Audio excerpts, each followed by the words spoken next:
A company went public on the stock market in Shanghai recently, and nobody in the semiconductor sector saw it coming.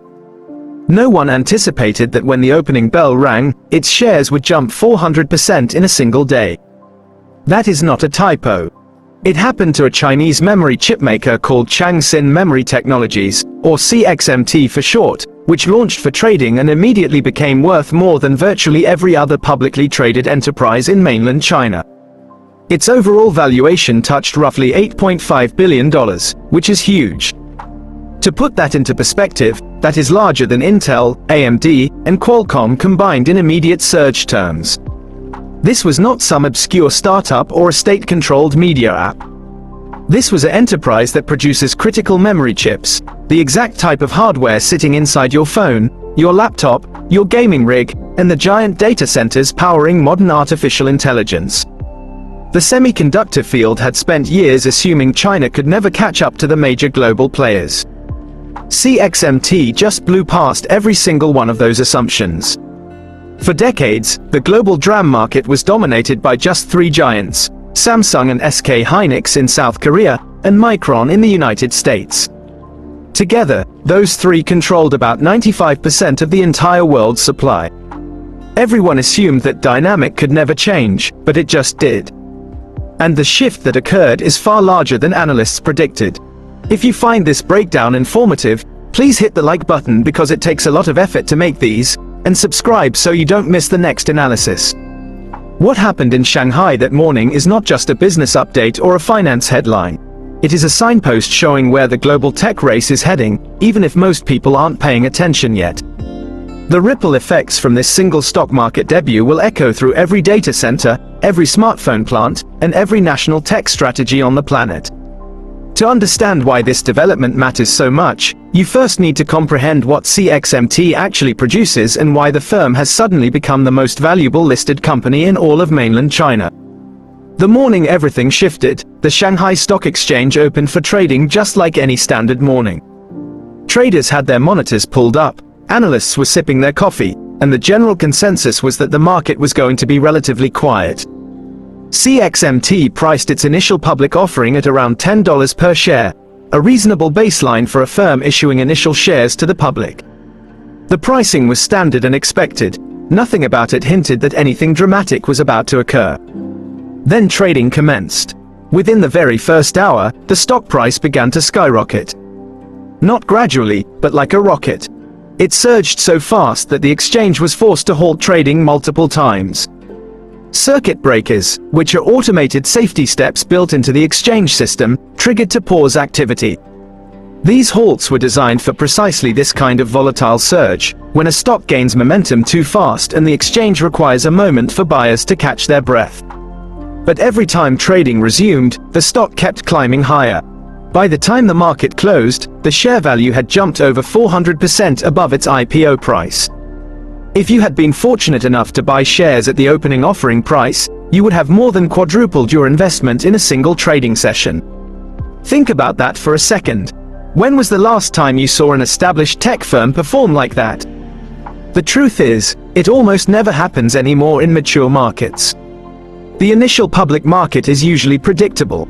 Day one surges of 400% or more are extremely rare.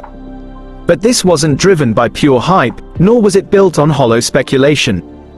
The IPO raised about $8.5 billion in fresh capital. That isn't retail hype money. It's funding from major investment funds, sovereign wealth entities, and institutional traders who all wanted a piece of this business. They weren't gambling on a lucky trend. They were making a calculated bet on the future of China's semiconductor industry. The fact that CXMT became the most valuable listed entity in mainland China on its very first day reveals something critical. Investors could have backed a consumer internet brand or a gaming giant or an e-commerce platform, yet they chose a memory chip fabricator, and the market absorbed it eagerly. That is no coincidence. It tells you that China's chip sector is already outperforming what global analysts thought was achievable. But to understand why investors poured billions into a DRAM enterprise, we need to look at what DRAM actually does and why it sits at the absolute core of modern computing. Why DRAM matters far more than you might realize. DRAM stands for Dynamic Random Access Memory. If that sounds overly technical, don't worry. Think of it like this. Imagine you're cooking at a kitchen counter. The processor is the chef, frantically chopping ingredients and executing steps. The hard drive or SSD storage is the pantry where all your raw ingredients are stored long-term. DRAM is the countertop itself. It's the workspace where the chef places everything currently being processed. The larger the countertop, the more ingredients the chef can work with simultaneously, and the faster everything gets done. Every time you open a browser tab, that's DRAM at work. Every time you switch between applications on your mobile device without losing your progress, that is DRAM holding things in active memory. From running a high-end video game smoothly to loading a complex dataset without freezing, that is DRAM doing the heavy lifting behind the scenes. It is the essential short-term memory of virtually every electronic device on Earth, and right now, demand for it is booming. The artificial intelligence expansion has created a massive appetite for advanced memory hardware. When an AI system trains on billions of parameters, it needs to pull massive data streams from storage, process them instantly, and pass the results back at incredible speed. That demands immense amounts of high-bandwidth memory. The more advanced an AI model becomes, the more memory capacity it requires, not just a little more, but exponentially more. Every new data facility being constructed right now, every cloud platform expanding its servers, and every AI startup training new models is consuming DRAM at a pace that would have seemed impossible just a few years back. So when a Chinese manufacturer capable of producing this exact memory becomes one of the most valuable companies on Earth overnight, it signals that the chip landscape is undergoing a massive shift. It's not because memory chips are flashy, it's because they are essential. They form the unseen foundation of the global digital infrastructure. Your modern car relies on DRAM in its console. Your refrigerator likely contains a modest memory module managing smart functions. And server racks inside Amazon, Google, and Microsoft facilities are packed with high-density DRAM modules. Here is the key detail that makes this development so critical. For decades, nearly all of the world's DRAM originated from just 3 corporate giants, an oligopoly that nobody successfully challenged. For over 20 years, the global memory sector has been one of the most tightly concentrated industries anywhere. Samsung in South Korea has been the dominant force, controlling a massive slice of the market. SK Hynix, also located in South Korea, holds another substantial portion, while Micron technology in the United States captures most of what remains. Together, those 3 enterprises controlled roughly 95% of all global DRAM production. That represents an astounding degree of market consolidation. Consider it this way.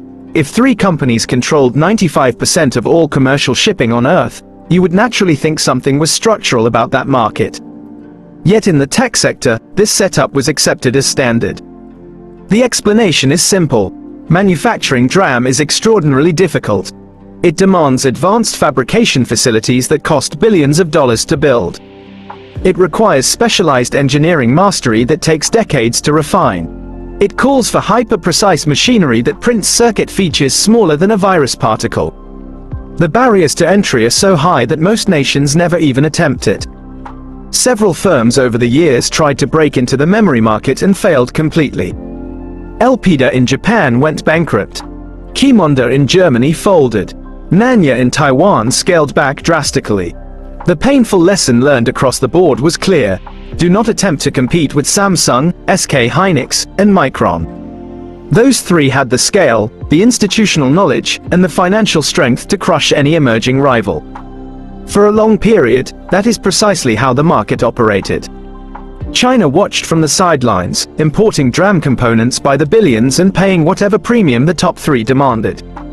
Every assembly plant in China, every tech center in Beijing, and every electronics maker nationwide depended entirely on memory chips designed and manufactured in South Korea and the United States. Nobody in the industry believed China could establish a domestic enterprise capable of challenging that legacy trio. The technological gap seemed too wide. The head start was too substantial. But domestic planners were quietly organizing a long-term strategy, and what they executed next is something few Western tech leaders anticipated. They built a competitive memory giant from scratch. CXMT did not materialize out of nowhere. The entity was established in 2016, which means it transformed from a setup project into the most valuable listed firm in mainland China in under a decade. That speed is remarkable when you consider how long it took Samsung and Micron to achieve similar standing. Samsung has been refining memory components since the 1980s. Micron was founded in 1978. CXMT accomplished its initial scale in under 10 years. How? The strategy combined state support, aggressive recruitment of specialized engineers, and a focus on practical scaling rather than immediate perfection. Chinese leadership identified semiconductor hardware as a critical strategic priority years ago. They funneled low-cost capital, infrastructure access, and regulatory support into domestic firms like CXMT. This was no secret. It was openly detailed in policy outlines. The objective was technological self-reliance. If international suppliers restricted access, the domestic economy required its own domestic base to keep running. CXMT leveraged this initiative far more effectively than most peers. They secured capital to build advanced fabrication plants, hire top-tier talent, and acquire necessary manufacturing machinery. And they adopted an operational tactic that proved highly efficient. They prioritized functional usability over immediate top-tier benchmarks. Their initial DRAM iterations were not the most advanced on Earth. They did not match Samsung's leading-edge density or power efficiency, but they functioned reliably. They were dependable, and crucially, they were priced competitively. That combination opened doors in the memory sector. CXMT started by supplying chips for less demanding applications, products where cutting-edge performance was not mandatory. Consumer electronics, entry-level mobile devices, and standard industrial hardware provided their initial market foothold. From that base, year by year, generation by generation, they refined their architecture. They hired experienced talent from South Korea, Taiwan, and the US. They reinvested heavily into R&D.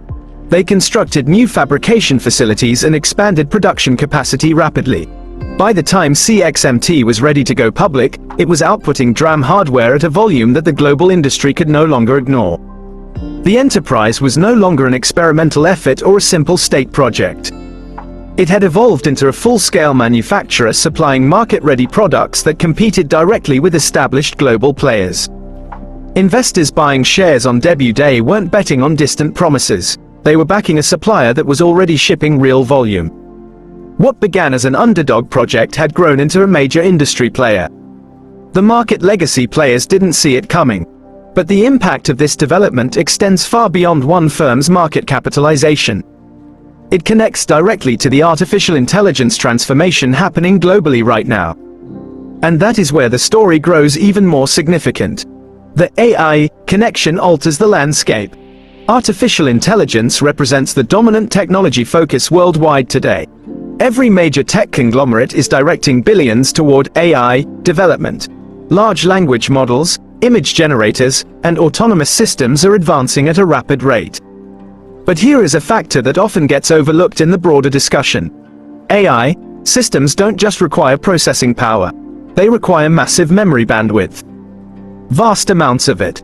When a team trains a new model, the workflow involves streaming billions of parameters through specialized processing clusters.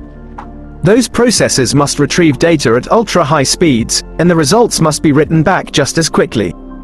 That is where high-performance DRAM becomes mandatory. The memory bandwidth required for advanced AI training is staggering. We are talking about moving terabytes of data per second across systems that cannot afford latency pauses. Every new generation of AI architectures demands significantly more memory bandwidth than the previous one. As a result, tech enterprises constructing AI data hubs are purchasing DRAM hardware as quickly as fabricators can produce it. Now consider how this links back to CXMT. A Chinese memory manufacturer just raised $8.5 billion in fresh capital through its public listing. That capital is being funneled straight into expanding fabrication capacity, building additional production lines, and recruiting more engineering talent. China is not aiming to merely participate in the AI memory ecosystem. It is positioning itself to supply a major portion of it. If CXMT captures a significant share of the global DRAM supply over time, China gains strategic leverage over Every major data hub, every cloud infrastructure provider, and every AI developer on the planet. That is not a distant scenario. It reflects the direction current trends are moving. And this is where the geopolitical stakes become intense.